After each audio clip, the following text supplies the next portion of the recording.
एक प्रेमिका थी, अपने प्रेमी से मिलने के लिए बेसुध दौड़ी जा रही थी। होश नहीं था, सिर्फ प्रेमी चाहिए और कुछ भी नहीं चाहिए।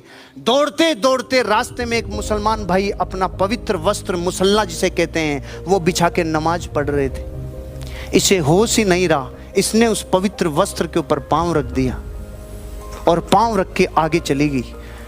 मुसलमान भाई ने बोला, कौन बेवकूफ़ औरत है जिसे ये खबर ही नहीं है, मैं खुदा की तपस्या में लीन हूँ। इस बेवकूफ़ औरत को ये पता नहीं है कितनी बड़ी मिस्टेक करके जा रही है, वापस आने दो।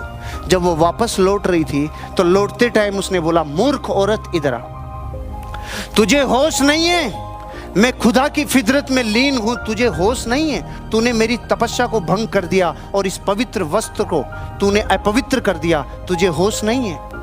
वो औरत के आंसू आ गए, वो सहम गई, डरते डरते और कांपते होंठों से उसने बोला, मुझे क्षमा कर दो भाई साहब, मुझसे महान पाप हो गया, मुझसे बहुत बड़ी भूल हो गई, मैं इस जिंदगी में आपसे क्षमा मांगती हूँ, अपने पाप के लिए प्रायश्चित करूंगी।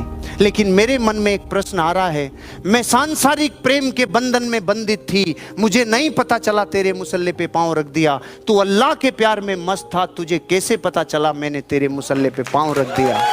कैसे पता चला? पागलपन की हर हद जिसको चाहिए वही दुबई जाएगा। पागलपन की तड़प जिसमें है वही 2,10,000 रुपए कमाएगा। जिसने अपनी पूरी फाइलें डिलीट कर दी, नया संसार बनाने के लिए अपने पुराने संसारों में हड़कंप मचा दिया, वही जिंदगी में अपनी कामयाबी की पराकाष्ठा तक जाएगा। इस तड़प के साथ जो चाहेगा उसे ही जिंदगी और संसार मिलता है, उसे ही अपनी जिंदगी के अचीवमेंट मिलते हैं। तड़प इतनी शिद्दत से, चाहत इतनी तड़प के साथ, इतना पागलपन और इतनी जुनूनियत के साथ कि दुबई तेरे बिना मैं रह नहीं सकता, क्योंकि तू मेरा अचीवमेंट है। तेरे से मेरी इज्जत होगी, तेरे से मेरे नगर में इज्जत होगी, तेरे से मेरी जिंदगी में कुछ अचीवमेंट होगा। इस सेकंड इंटरनेशनल कन्वेंशन में अगर चला गया तो पिछले नाकामयाबी के सारे दाग धुल जाएंगे।